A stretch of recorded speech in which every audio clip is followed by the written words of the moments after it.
tanto. Teño unha bella debaixo do piso que pensa que vais a nevar. Para tumbo que cobra que ando e azul esa xente que non pode máis.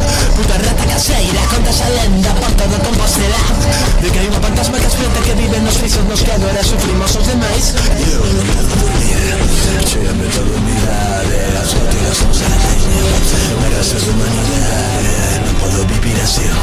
Escoito con que espera, estou en súa casa, porque non este calor, se non hai ninguén máis. Por que? Hoxe de que me con medo, aquí hai algo rara que non sei como explicar, que non falo que fala, pero sinto todo igual. Teño unha fantasma vivindo no piso que non sabe como marchar. Un antigo inquilino morto polo frío por respirar tanta humidade.